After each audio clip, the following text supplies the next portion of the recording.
Hi guys, welcome back to Tarina Anthologies. It is our second book club. This month, Christy got to choose, and she's going to tell us which book she picked and why she picked it. Hi guys, thank you for joining us once again. This month I chose Newborn by author Emma Lowe. I chose it because it is a vampire book and I'm a little obsessed with vampires. So that's one reason. And as well as I have read it before the book club and I knew it'd be a really good pick. So I'm actually really, really glad that the other members did enjoy it as I'm not sure as much as I do, but maybe almost as much as I do. So, and Emma is also a really good writer, so that part itself really just helped make myself interested in the book. Okay. So the first thing that I liked about the book was when the main character gets turned into a vampire. She and her maker share the most important memories of their lives. And for her, as a human, it's very fleeting and she can't quite grasp them, but she does little by little. But he has a good picture of what her memories were. So I thought that was an interesting exchange there. Yep, it was a cool spin. Like a lot of times in vampire books, when it's just like something happens and then it fades to black and then they're a vampire. So it was kind of cool to have an actual, like, I don't know, visual of what's going on. Yeah. While she's being turned, because that's unusual. Yeah. And Emma actually does a couple of unusual things. She talks about whether vampires use the bathroom or not. This is something that we've, I think, discussed even before we read this book. It has come up in conversation because that's who we are, I guess. Yeah. It was interesting to see someone else who was apparently like, you know what? Even supernatural creatures have bodily functions. And then we answered some questions, long-standing questions. We won't tell you whether you have they to do read it. You have to read it. I like it, that kind of thing, especially in the book, because even as myself as a writer, I tend to forget to give characters to go to the bathroom and things. So just having that there, it don't have to do the dishes, okay? yeah. So it's actually really good that it was put in there. Yeah, I don't think I've seen another book that mentions it, so it's pretty unique. Yeah. And it's sad because the main character, she has to figure some of this stuff out by herself because her maker is not really interested or capable of, I guess, giving her the rundown of how to be a vampire. So they have an interesting relationship. It's not sure it's love-hate. Interesting relationships. Yeah. I think that's an interesting way to segue into the fact that one of the unique things about this book is there are so many interesting connections between the characters. You spend the whole book wondering, like, what's going on between these two? Is this like a thing, or is it going to be a thing? And then suddenly there's another character, and you wonder if that's going to be a thing. One of those things was very quickly shut down. You're like, nope, not that one.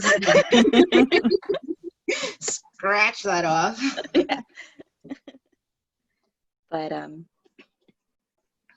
yeah, so the story is basically that this young woman, she's 17, she lives in Australia, and she's actually a sex worker, and she is accosted one evening by would-be clients that she decided she no longer wanted them to be clients. And then her maker kind of swoops in, and she's a vampire now. So that's like the first 4 chapters, so you're okay there. I'll tell you what happens after.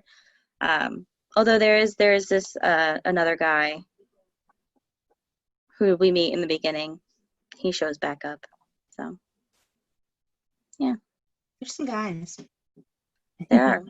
I don't know how much we can go into it. Like, yeah, I don't want to spoil it for anyone, but if you're into like trying to figure out like complicated relationships and what people, I don't know how, where they're going as characters together, Yeah. it's definitely a lot to be there like, this is like a love rhombus. Yeah. Yeah. And I mean, the one guy, Reed, I wasn't sure if he was going to come back. So Reed is a very interesting character indeed. He's like in and out, but it's one of those good in and out kind of things. So sounds so dirty. But I know there were parts of this that made people a little uncomfortable. yes, mainly. Yeah, I'm very, I'm that person who I kind of think that part of the interesting thing about writing is that you can take very kind of disconcerting elements of real life and work through them in your writing. So I'm pretty okay with disconcerting subject matter, but yeah, maybe we should talk about it. Was anyone uncomfortable about certain elements? I was personally put off by her age. I enjoyed the book as a whole. I think I kept telling myself she was older than she was, just to, kind of take that uncomfortability away from me. At 17, and not just like a new 17. She was almost 18, so I think it's just as easy to make her 18. But her boyfriend is in the beginning, he's 29, and one of the members of the rhombus is 27. I don't mind so much with the vampires, because that to me is very like fantasy, and I guess it's acceptable. I don't know. It seems a little hypocritical to say it's okay for a 1,000-year-old vampire to hit on her, but not a 29-year-old guy. But that's how I feel. So, while I enjoyed the book, I did change her age mentally for me. So. Right. And not every book is like, I mean, I know there are books that I've read that certain parts have made me question things, or not like, or okay, question things, not like it basically, but I still like the book as a whole, and not Newborn, but other books that I have read. So I mean, this is natural, so there's nothing wrong with that at all. Because like you said, you did enjoy the book as a whole. There's just that piece, and which is not wrong at all. Because I'm the last person you'll see advocating for underage relationships, and half of me goes, well, there's so much bad crap in the world, why write about something so just seedy, bad? Yeah. And on the other hand, maybe there's a 17-year-old sex worker out there who will read it and go, hey, it's empowering. I don't know, like, there's a story about me, like, I'm not forgotten. That sounds kind of weird, but No, that makes sense. Yeah. But And I will reiterate, I don't have a problem with sex work. Yeah. When the person is of age and doing it consensually. I feel like it's your body, it's your choice. It is the oldest profession in the world. As long as it's your choice. And if you're 29, please don't date a 17-year-old. Unless she's actually your soulmate. No. Yeah, please don't. It's illegal. Unless you're a vampire. Again, I've been in a relationship with someone who is 14 and a half years older than me. That sometimes gives people pause. But he's great. My husband's 10 years older than me. No, it was a really good book. I enjoyed it. I kind of procrastinated till the last minute, but it kept me in my frantic attempt to finish it before book club deadline. I wasn't like, oh God, this is boring, I'm not going to make it. I was like, all right. The pacing was good. It was well written. It was engaging. Yep. It was a good book. I agree with that. And I definitely think there's definitely some action scenes in there.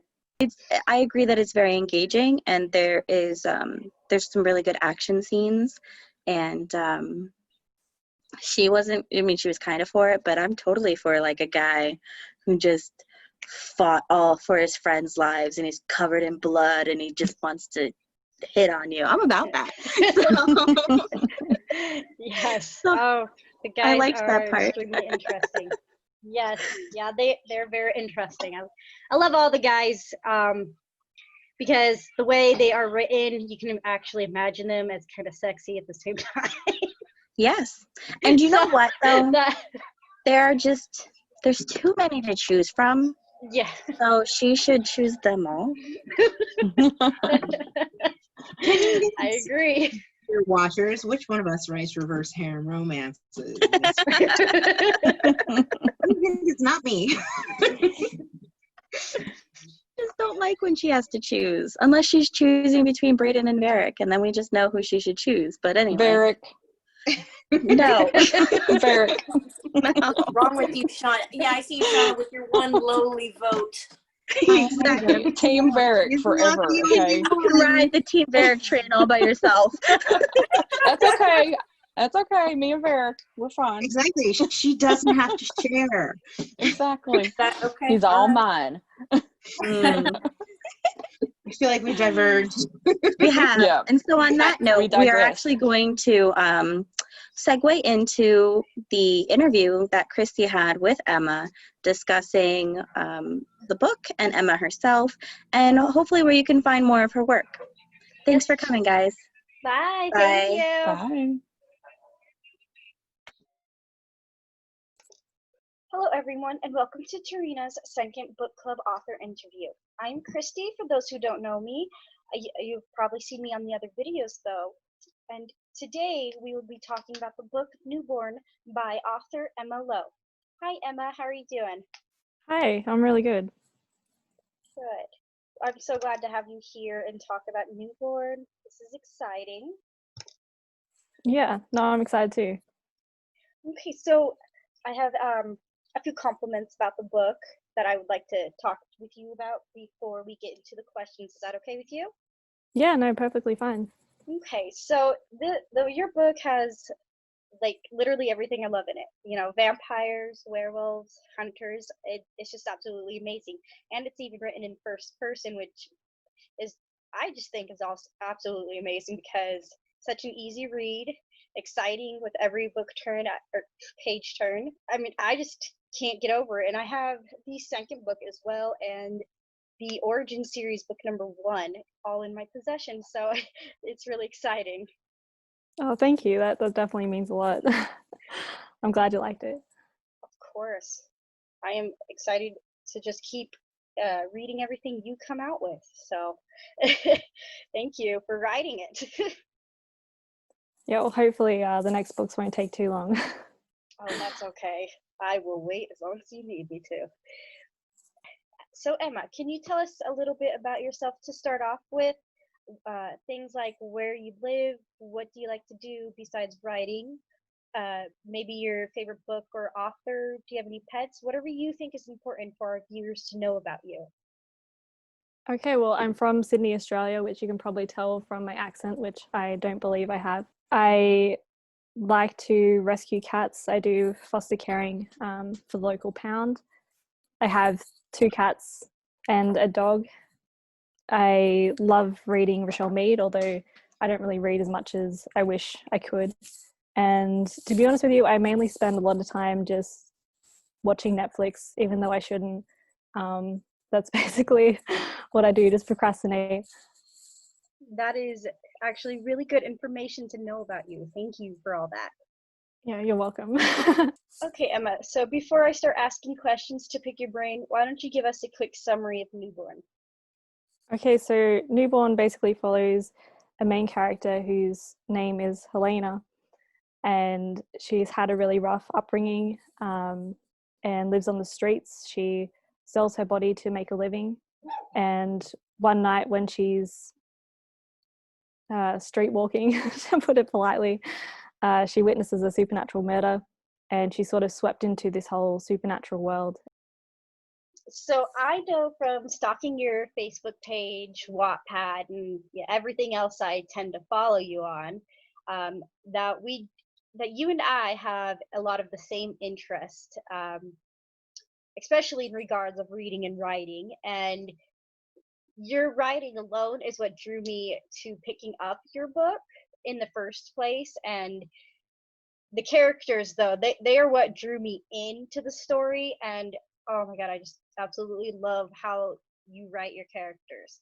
Um, but with speaking of your writing, can you tell us a little bit about which authors you love and how they inspire all of that? Oh yeah, definitely. I mean, firstly, I just want to thank you for all the compliments. That's really sweet of you. Um, but yeah, I mean, I'm a huge fan of Rochelle Mead. I've been reading her work since, I don't know, I was like 16 or something. I really like how she writes in first person. I love getting into the psychology of a character.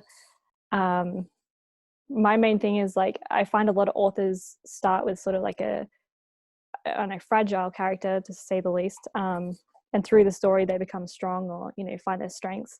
I like to start with a semi-okay character who just slowly descends into insanity. That's sort of the way I go about things. But yeah, with her, I loved her writing style. I love the way she paced things. I think the way that she crafts her work is truly amazing. So I guess I really aspire to sort of follow in her footsteps. And of course, I just want to throw in, I also read a lot of independent authors and stories on Wattpad. But if I sit here talking about everyone I love, we'll probably be here forever. So I'll just leave it there. Well, thank you for that explanation. Maybe we'll do something else next time. Okay. So, publishing a novel, it's not an easy thing. You and I both know that. But have you always wanted to be a writer? I've definitely always written. I remember the first story I ever wrote, I was like 13 or something, and it was a horror. And I actually would like to rework it because it was quite a confronting idea for a 13-year-old to come across, but it was unique. But yeah, the point is I've always written stories, but it never really occurred to me that I could do that as a career, or like that was a possibility. Not until I was like 21 and I sat there and I was writing on Wattpad and I thought, hey, I could actually do this. Like this could be something that, you know, I do as a living. So I guess I've always wanted to be a writer. It just took me a while to realize I could be capable of it, you know. Yeah, that's basically it. Oh, I love that response. Okay. Do you ever get writer's block? I'm going to give a funny response to this. I don't really believe that writer's block is an actual thing. I think that it just comes from lack of ideas and lack of inspiration. So I guess when I experience writer's block, to word it like that, I usually just put on some music, go for a walk, kind of spend some time in the real world. I find that I get my best ideas when I'm walking because you're sort of like moving and your brain's, you know, processing the world. And often I'll listen to music and kind of get my ideas that way. So basically, I think writer's block just comes from lack of ideas. So if anyone experiences it, they should just, you know, do something that inspires them. I often find my inspiration in music and forms of art like that. So yeah, I mean, that would be my advice for anyone who ever suffers from writer's block. That is actually really good advice, and that kind of answers my next question about conquering it. So 2 in 1, that makes it easy. So okay, so this is kind of a new-ish question. Do you ever get reader's block where you can't get into any books, like just periods of times where you can't read? I would say that I live in a constant state of reader's block. But I think it's because I spend so much time reading my own novels and working on my own novels. And so when I sit down and try to just relax and read, I find myself kind of more editing than reading. So I think that with this question, I don't really have an answer for it. Something that I struggle with too. So if anyone else can help me with this question, that would be great, because I need to know myself. I definitely struggle with this all the time. I just can't relax, read a book. It's something that just doesn't happen for me anymore. I completely relate. So, uh, this book club with Trina has actually gotten me back into reading slowly, but Yeah. sure. So, but yeah, I do understand the struggle. So, I honestly have no idea otherwise a book club, but you're busy a lot, so. Yeah, yeah. No, I think it's just like hard to relax and to sit down and actually focus on someone else's art, you know. But I'd love to reading something that I'd really love to be able to get back into. So I definitely understand that. Okay, so with Tarina Anthologies, we are publishers, but obviously, um, okay, hang on, let me restart that. Okay, so with Tarina Anthologies, we are publishers, so we would like to know a little bit about the publishing process that you went through. Um, would you be willing to tell us about that, what your process was, if you self-published or what you did? yeah, I mean, I self-published. There was definitely a lot of tears, sweat, and blood that went into the process. um, so I would find that I mean, obviously writing the book is, you know, a challenge within itself, then editing the book and everything like that. But the biggest problem that I used to have to deal with was the formatting. I remember spending endless nights just sitting there, just crying over my keyboard as I was formatting my novels, because I used to do it manually. And I don't know if you ever formatted a book manually, but it's very, very hard. Yes, yes, we have some of our members here, and Tarina has actually done that painstaking process. Oh yeah. I am actually grateful that it was not me. I feel so sorry for them. Like I was there when they were doing it, and oh my gosh, I was just It's like, so frustrating. Yeah, like you do. I mean, I'm obviously not trained in formatting, so I have no right to be sitting there doing that. But I mean, out of all the process, it was the formatting that had me just sitting there crying. Um, so eventually, I discovered a program called Vellum, which I guess I'll give a shout out to them. And it basically formats the book for you. So that's really saved my life. And yeah, it's also why I'm republishing a lot of my books, so they will have the same pretty formatting, because I should not be allowed to format books. So yeah, that's hopefully covered all that. yes, oh my gosh, the formatting just sounds the worst. Okay, so let's get to your awesome book now. You know, I have been following it since as close to the beginning as I can possibly remember. Because I do remember that I believe I started reading it when it was still on Wattpad, so even before it was even published.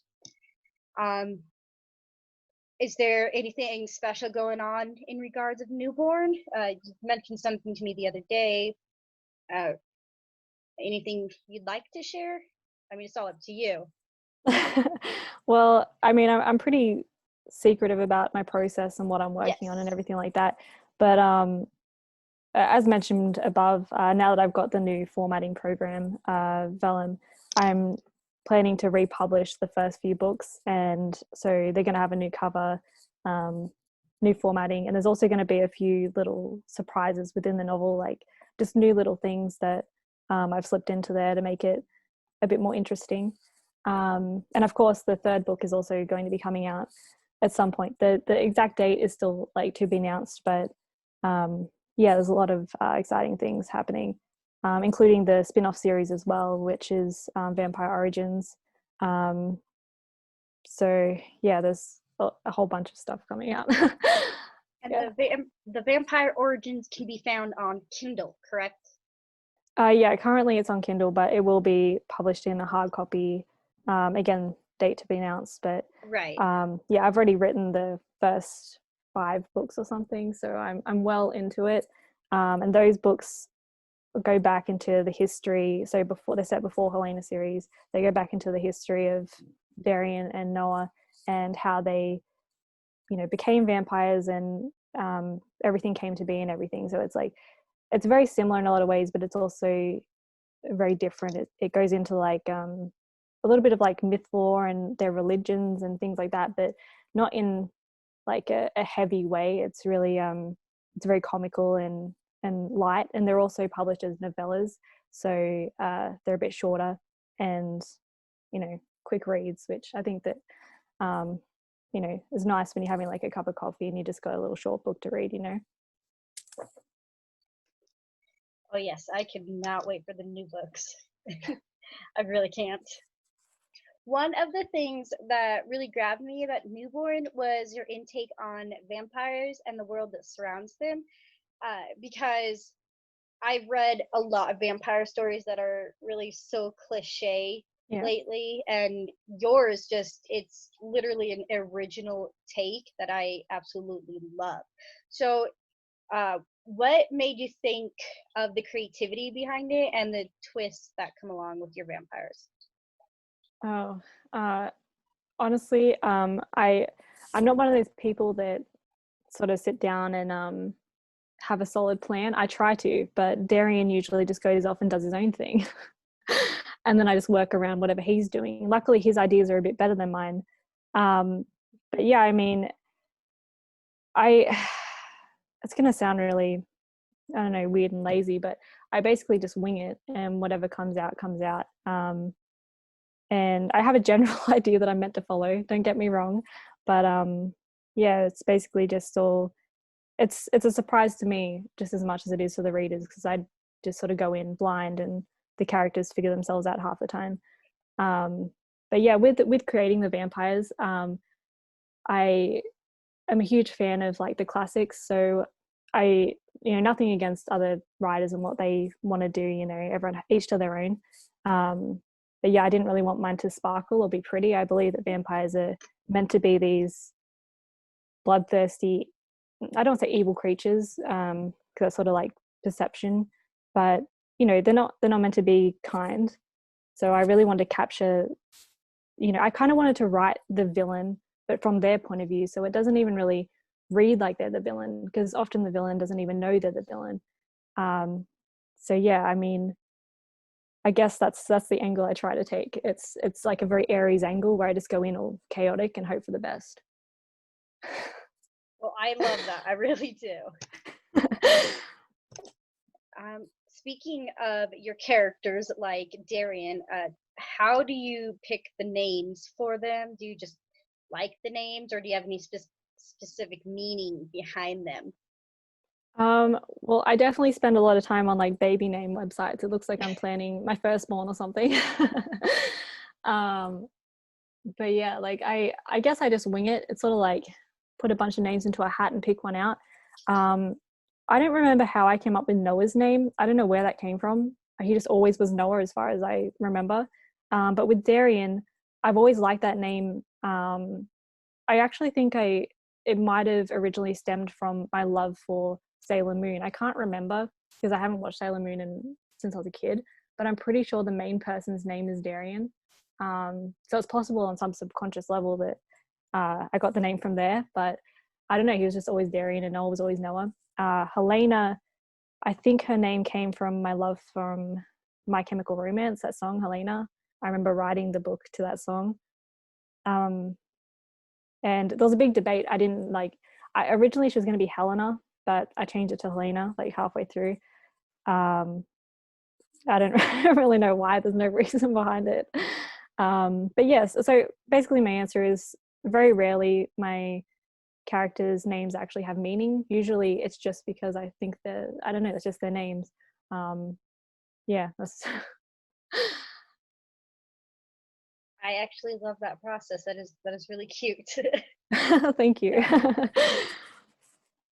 Okay. And so you stated before that you live in Sydney, Australia, and that is the main setting for the book, correct? Yeah, that's correct. So is it because you live in Sydney that in Australia basically, is that the reason you set the book in there, or is there another reason?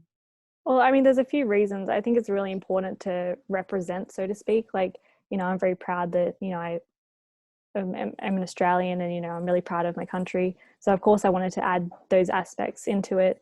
I feel like there's not many fantasy books written in Australia. So that was another reason.